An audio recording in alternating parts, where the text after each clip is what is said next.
Welcome to Conversations for the Animals. I am Lisa Tynan with Houston PetSet, and I am joined today by Michel Hurtado, who is an animal enforcement officer with BARC, which is the Bureau of Animal Regulation and Control for the city of Houston. And today we're going to be talking about disaster preparedness. It's a little bit timely because we did all just experience Hurricane Beryl, who I don't think we were expecting to be as vicious as she was. And I think a lot of us were caught unprepared, both in our personal lives and also in our animal welfare world. So I'm excited to talk with you today a little bit about just disaster preparedness and how the city kind of supports people through all of that. But first, I would love to get to know you a little bit more, Michel. So tell us, how long have you been with BARC? How long have you been in animal enforcement, and kind of how did you get here? So thank you for having me. I'm Officer Hurtado with animal enforcement with with BARC for the city. I've been an officer since 2014. Oh, wow. I've been with BARC since 2011. I did start in the kennels. I came from actually Mounted Patrol. Started in 2007. Wow. So I've been working with animals and doing this for a while. So basically my job entails, aside from picking up stray, injured, sick animals or aggressive, we are code enforcement. There are animal laws in the city. People will call us if their neighbor's constantly letting their dog out, and we go and talk to, the dog owners about proper, animal ownership. Hey, you can't have your dog loose. You can't, do this. We want to make sure your dog is safe, but we also want to make sure that everyone else is safe. We do bite investigations. We are the local rabies authority. So any bite or scratch, be it cat, dog, or one of our known rabies carriers here in Texas, we investigate all those as well, aside from cruelty, neglect, and abandonment cases. Everything that you just listed there, I want to just start the conversation. That doesn't stop when disaster strikes. Absolutely not. Y'all have to keep doing everything that you are charged by the city of Houston to do, whether there's a hurricane or not. And then in addition to, and it's not just hurricanes, obviously we had the derecho, we've had tornadoes, we have freezes. Yes. All of these things happen. Regulation control still has to take place. But then in addition to that, you serve in kind of a management capacity within the city for disaster response. So first and foremost, I know we received a lot of questions, we being Houston PetSet, received a lot of questions after Hurricane Beryl or even during about people being able to bring their pets with them if they have to evacuate, things like that. So I know there are lots and lots of independent shelters that pop up, churches, community centers, but the official ones like at George R. Brown, y'all work with and you kind of help manage people who come in with their pets. Is that right? Yes. So during the big one, during Harvey, so that was a few years back, the George R. Brown was set up as one of the large, oh goodness. Okay. We can start over there. Okay, cool. Yeah, no, the George R. Brown was one of the bigger shelters that we had, and that was where people were able to bring their animals with them. So we understand that, as many shelters that pop up for people to evacuate from the storms or find a place of safety, and from some of these areas that are known flood zones, we did have not all of them are going to have pet-friendly facilities. Some will have a separate room, if they do have those available for you. During Harvey, I know that we kind of made sure that everybody had an animal ID number for their pet, and then the owner had one. So the animal was marked with a special tag with its animal identification number, and then the owner would also have their personal identification number, and we just kind of make sure that everybody kind of stayed together. Pet owners were required to still clean up after their pets and, walk them and things like that outside. But our role there was just to make sure that everything was kept calm and orderly in just to make sure that everything was clean, everything was running smoothly. We did have like vets going out and vaccinating animals and everything like that time as well.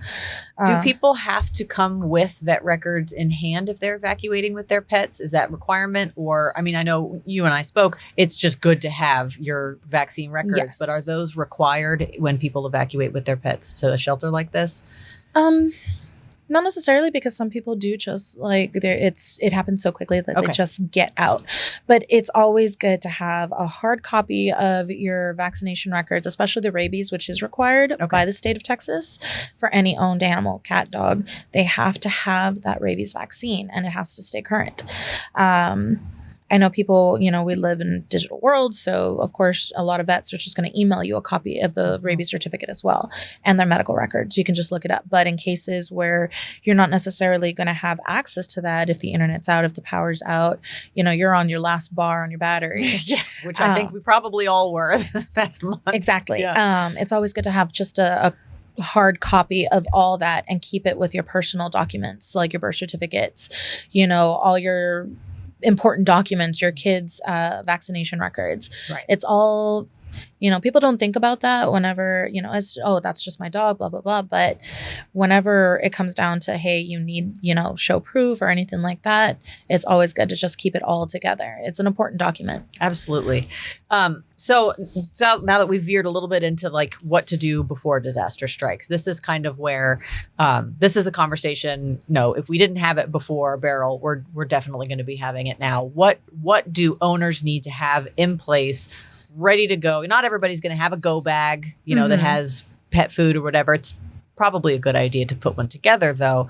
Right. What are some things people need to think about before disaster strikes? Not, the day or the week before, but the month, the year before. Is my pet microchipped? Aha. Yes. Check that one off quickly. First and foremost, aside from the rabies vaccine, is my pet microchipped? Is my information up to date? Is my information correct? Right. Did I move? Did I change a phone number? Am I listed as the primary? Who's my secondary number on that microchip? That is so important to have, because that is, one, proof of ownership. Mm-hmm. And then two, your pet is more likely to find its way back home should something happen. Right. So the city requires all animals to be microchipped now. So that way, if we pick up your furry friend, like let's say they got lost, stolen, or, a gardener left a gate open, which is a common occurrence. Very common. And you don't remember, let's say, oh, well, he's dying to go potty, got to let him out. And then he's out the door, the gate. Yeah. So if it's registered with the city and we pick them up, every animal that comes into the shelter is scanned multiple times for a microchip. Right. So that way, as long as you're registered in the city, we don't have to go through, let's say, the chip company. We can just call you right up. Because we'll have that documentation. Our CSRs are more than likely still going to contact the chip company. But if you're already in our system, we're going to be giving you a call. We're going to be sending a certified letter. Okay. So that's first and foremost. People underestimate the power of microchip. It's truly, we've seen reunions after, almost a decade that people have gotten their pets back because of microchips. So, and I know, you brought up Harvey, and I think even going back further to Hurricane Katrina, there have been so many cases of people getting separated from their pets, having to evacuate without their pets getting, loose in the storm. And there was so much heartbreak around people who could never find their pets because they were picked up, they were transported to other states. They were sent away without the owner ever knowing and being able to be informed, and they lost their best friend in the middle of a disaster. So super important. Absolutely. And BARC does offer the microchips for like $15, and the registrations for the life of the pet. We're going to already have the record of it, and the registration would be like a separate cost, but the microchip is $15. And is that just for City of Houston residents with y'all, or can that service be for anybody? A valid question. Yes. We can find the answer. We can totally find that answer out. Because sometimes it varies. I know, like for intake, stray intake, that's City of Houston residents. A lot of the services that we provide, like pickups and strangers, are City of Houston. Right. But we have had people come out from outside the city as well. So, I mean, it doesn't cost anything just to, call and find out. But We just require an appointment. Okay, perfect. And then if anyone listening is thinking, well, I need to get this done, Houston PetSet frequently does free vaccine and microchip clinics. Our next one, I think, isn't until October, though. And then lots of organizations have them available for residents or for anybody. It's so easy to dispel any myths. It is not a GPS tracker. We are not following your pets around. You can't pull up an app and find where they ran off to.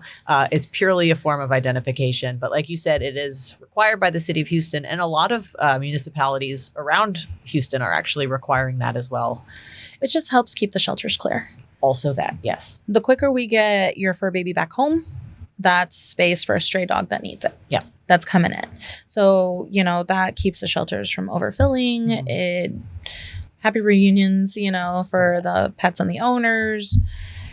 It's just a simple thing to do that makes everything a lot easier in terms of like an emergency. Absolutely. Because if somebody were to come up and say, hey, that's my dog, it's like, no, it's not, quick chip scan will prove everything, that's 100% proof of ownership. Yep.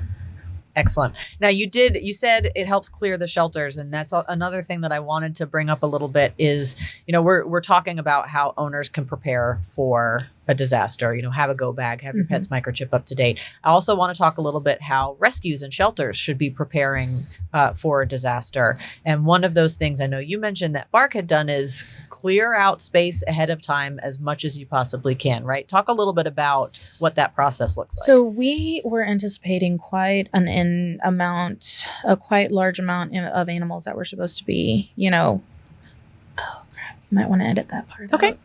Tongue-tied. Yep.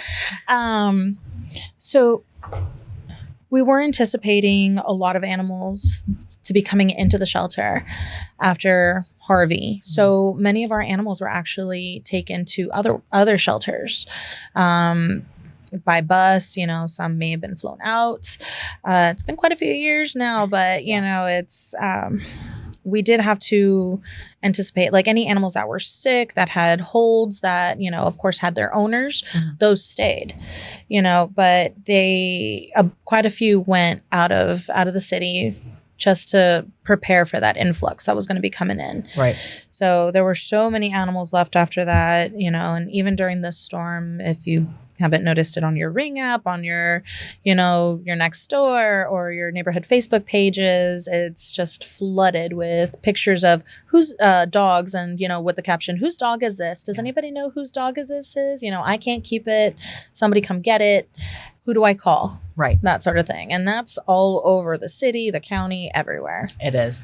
I know, speaking from personal experience, having a partner ahead of time who could potentially receive some of the animals in your care should disaster be imminent can be really valuable. So, if BARC has a group of shelters who have received from them in the past, you guys have the ability to pick up the phone while you're looking at the forecast saying, hey, we're looking like we're about to take a hit. Can we send some of our adoptable dogs up to y'all? And having those relationships ahead of time is super important, because if you had nobody to call and you didn't know where to send them, that's a whole lot of scrambling that has to take place right before disaster hits. We all know that the shelters in the city are like not just us, but every other rescue, especially during the summertime when, kittens are popping like popcorn everywhere, you know, puppies and things like that.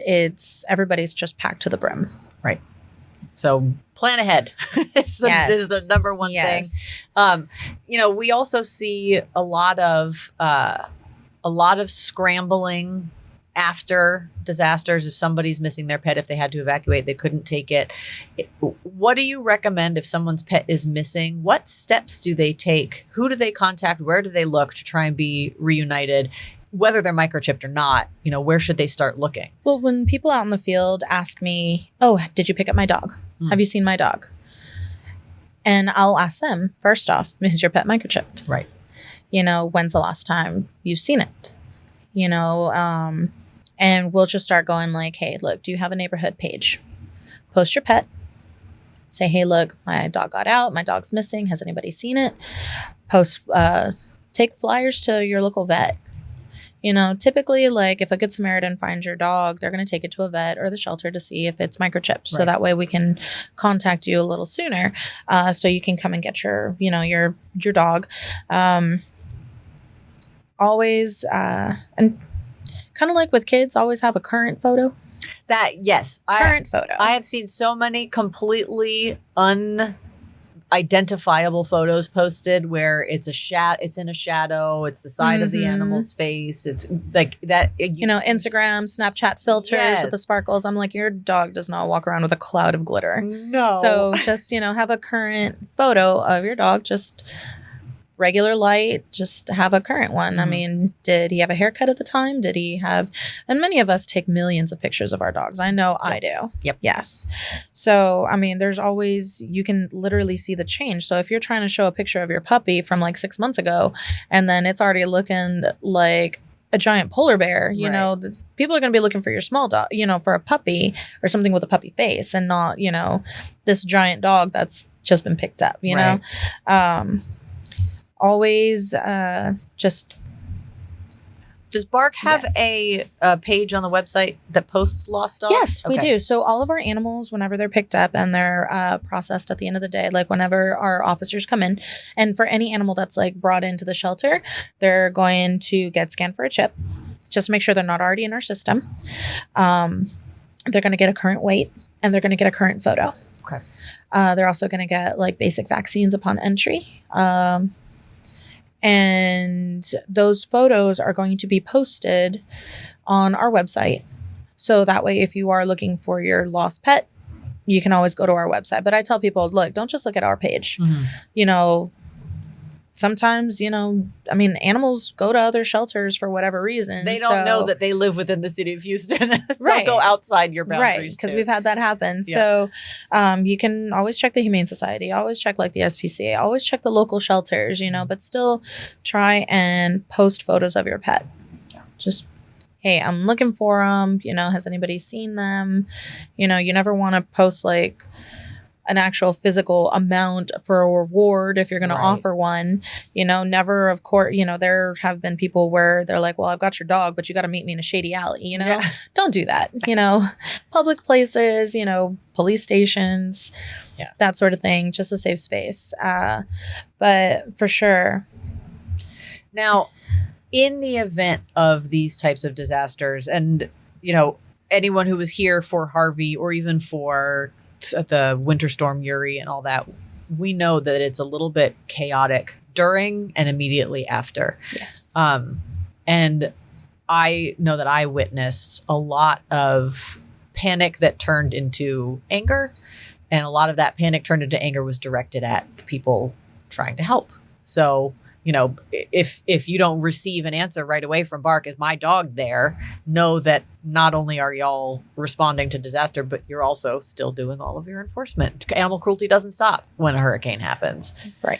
So I want to, as a personal request, these are our babies. We recognize that, but everybody is doing their best, especially in response to a disaster, and getting angry doesn't help find your pet any faster. No, it doesn't. And I understand that people do get frustrated, especially if they're not getting an immediate answer. And it's like, look, if you're missing your pet, you're not the only one. You're not the only one. We may only have like a certain amount of officers in, especially during a disaster. During Harvey, I was flooded in. I couldn't even come into work. Ah, okay. And we luckily had a team of officers and vet staff and kennel techs that actually stayed at BARC and slept there and took care of the animals and made sure that they were receiving, if they were on medications, they were receiving those medications. They were still receiving the utmost care, Yeah. So if during disasters and times of crisis like that, just bear with us a little bit, and it's just exercising that patience.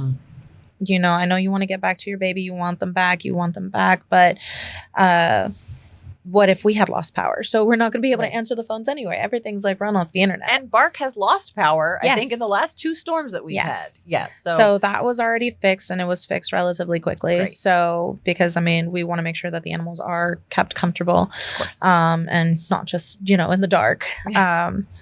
So it was there. We do have dedicated people that do stay just to make sure that they are okay. Wonderful. And, you know, if that means everybody having to share the one shower, you know, So take be it. turns, it's doable, and they do it. I mean, without complaint, they're in there, they're scrubbing, you know, cleaning kennels, making sure everybody's getting what they need. Yeah. You know, and it's scary for everybody. So, I mean, it wasn't just us. I mean, everybody lost power at some point. Yep. So leading up to when we see that forecast happen, I know a lot of people put requests out, rescues and groups like that put requests out for fosters saying, you know, if you can take an animal out of our care just for the time being, that frees up some space for us. So is that something that y'all would appreciate? You know, if we have another forecast for a storm, is that helpful? I would definitely get in contact with outreach on that one. Yeah. Okay. Because my position, it's like usually I'm out in the field all day anyway. Yeah. So anything as far as fostering would have to go through outreach. I know now that we've all experienced 2 mass power outage events, everyone is a little bit hesitant to say, well, I don't want to take an animal into my house if I'm going to lose power. What am I going to do with them if that's the case? So it is a little bit, you know, if you have a generator, you are the perfect foster. Like, come pick up an animal if you can, because you know that you're not going to lose power, and then clear that space for your team to go out bringing those animals into safety from the field. So I think the last little bit that I want to go through is kind of like a preparedness checklist. So we're going to tag team this. So we're thinking about if I'm a pet owner and I want to put together a go bag. We already talked about, I need to make sure my microchip is up to date, but I need printed records, vet records, a little bit of food, probably. Yes. So several days worth of food. I know if the forecast is already like, if your weatherman is already saying, hey, look, start gearing up, you know, this is already brewing in the Gulf. We got this coming, you know, it's going to be a few days till then, or maybe it's going to come in next week or whatever.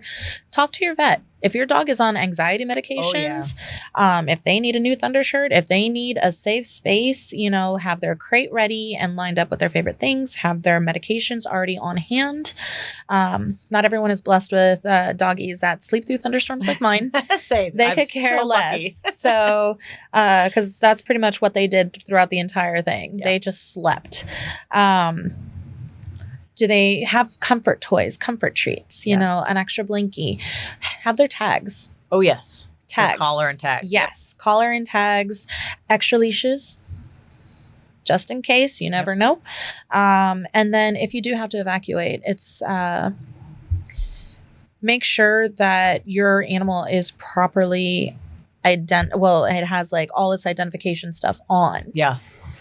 You know, we can't have if you're driving out of the city to get away from everything, you know, you don't want to have your dog sitting in the back seat naked, meaning without its collar and its tags, and then something happens to where you're in a wreck and then your dog's gone. Right.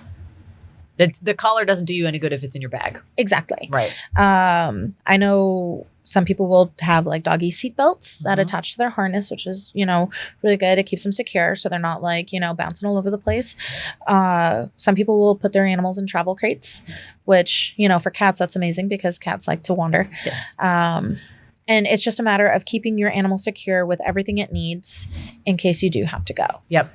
One thing that can be really helpful in advance is first of all, as a human, plan your evacuation route, but also find pet-friendly hotels along the way, so you don't have to sleep in your car, and so you're not scrambling to find. Yes, so many people were like on my Facebook neighborhood page, like, "Hey, is such and such hotel open? Yeah. Do they have vacancies?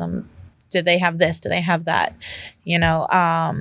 Unfortunately, I did see a lot of like notices about like dogs getting out, but a lot of people were actually just turning their dogs loose into the backyard, and the fence is gone. The fence has fallen down. Yes.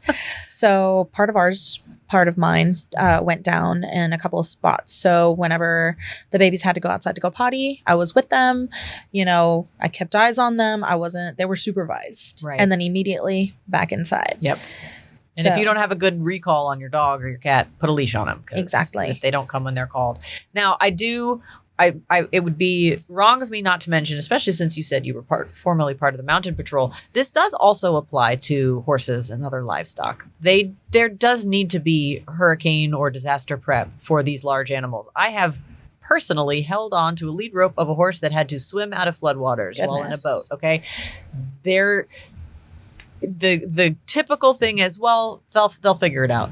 We'll just open the gates and let them go. Well, if your horse is not microchipped, if you don't have any ID, braided into their mane. I braided an ID tag into my horse's mane during barrel. Yeah, so, and some will have tattoos on the inside of their lip. Yes, if they are some kind of a well-bred show horse or a race horse, they'll have tattoos. But it's not easy to evacuate with horses. And there are not hotels.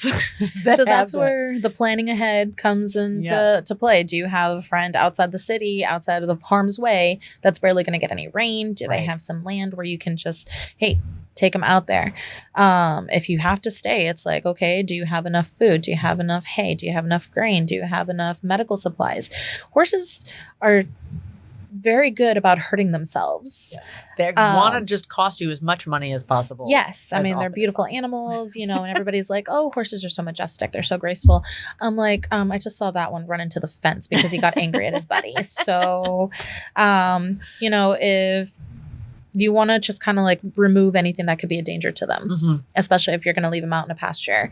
That way they can just kind of like move away in case, a roof comes off, right? Of a stall or a stable. It's always about preparedness. I know that we want to make sure that our families, our two-legged family members are first and, up at the forefront of our minds, but also it's not fair to the animal to be, either left behind and thinking, okay, well, I just put a litter pan out and some food for a few days and it'll be fine. Yeah. Anything can happen. Yep. Anything can happen. Also, having been in those homes where the food was left out and the litter pans, that just invites raccoons and possums into the house. Yes, especially if you end up with a hole in the side of your house. Exactly, or a window is left open. It's so much to think about, but honestly, if you're going to live in the Gulf Coast region, you got to be prepared. You have to be prepared. And we have been hearing from NOAA and from all the weather people that this is forecast to be a not great year. And we already kicked it off with a bang with I think it was one of the fastest re-intensifications for a July storm ever, some ridiculous thing. We're not even close to being done yet. Exactly. So we have months. I know I have this habit every year once, the warmer weather starts popping up and I know hurricane season's around the corner. If I buy like 2 cases of water whenever I go grocery shopping as per normal, I always add an extra case. Yeah. And I'll start doing that. Because that means I have water, my husband has water, and the dogs have water in case we lose water. Exactly. At the house. Yep. Same thing with kibbles, having extra. Again, if your dog has like super high anxiety during a storm, always make sure that you have those medications on hand and be prepared. Yep. And even if they're, when the storm is forecast, they're due for their monthly heartworm and flea prevention. I think every person who has stepped outside in the last 2 weeks has noticed the mosquitoes have gone oh my goodness bonkers. Well, those suckers are probably carrying some heartworm disease. It only takes one. So you don't want to miss that schedule. So have that as part of your, get up and go. Mine bag. are actually due tomorrow. Oh, see, a little reminder for that. Yes. So they're always on the same month and it's always good to just have extra. Yeah. So if you get like the box of 6 months, at least you're covered for that month. Just be mindful of, the mosquitoes because they're not only going to be biting you, they're also going to be biting, Fido. Yep. So heartworm medication is a must. And a lot of people don't realize how important that is. And the preventative is so much cheaper than the cure. Oh my gosh. No joke. Cheaper financially and also physically for that animal. Yes. It puts them, it's really, really being rough. confined to a crate for months on end just to while under treatment is just awful. Not worth it. So takeaways are microchip your pets, make sure they're on heartworm prevention, and then definitely have your go bag ready for every pet in the house. And, you know, if they're not already crate trained, it's not a bad idea to get start them accustomed. setting that up. I know my puppy, he'll go in there by himself. Yeah, it's a He's safe like, I've place. had enough. I'm going to go in there now. A little time out. Yes. So, and if he's like shy around new people, he's like, yeah, I'm going to be over here. So He's a little introverted puppy. I love that. He How is. sweet. So, but, these things, it's just, we know where to go. Like, and for my vehicle, we do have the travel crates for both, him and his big brother. You know, we keep his tags anytime they go outside. You know, whenever we go for our nightly walks, they have all their tags on, and I make sure that they're all current. Yeah. So it's so, these little simple things can prevent so much heartache later. And they add up. They don't have to all be done at once, but they add up to be, you know, a peace of mind, which in the middle of a disaster is a very welcome thing. And the way that I explain the microchip, it's like, look, it's kind of like an insurance. It's, you know, there when you need it. And I mean, it's good to have, even if you never, you know, your dog never steps foot outside or anything like that, because you never know. I've had people come up to me and be like, hey, did you see my dog? Or have you picked up my dog? And I was like, is your pet microchipped? No, he never goes out. Right. And it's just... Well, apparently he did today. Yes. So it's happened quite a few times where, you know, people don't know, or they're fearful of it. You know, we're not tracking you. We're not tracking. It's just... that little bit of insurance for that little peace of mind. So, you know, it's awful when you don't have it because you feel so helpless. Yeah. Yep. Well, I think hopefully our friends who have listened to this have taken away at least one little nugget of preparedness, and we can avoid some heartache because, you know, we live here. We know that this is not going to be the last storm. Or derecho or freeze or tornado or whatever disaster Mother Nature wants to heap upon us. So thank you for being a wealth of information and for everything that you do for the city, for the animals, and for the people who love them. Thank you. Thank you for joining us, and thank you for tuning in. This has been Conversations for the Animals, and we will see you next time.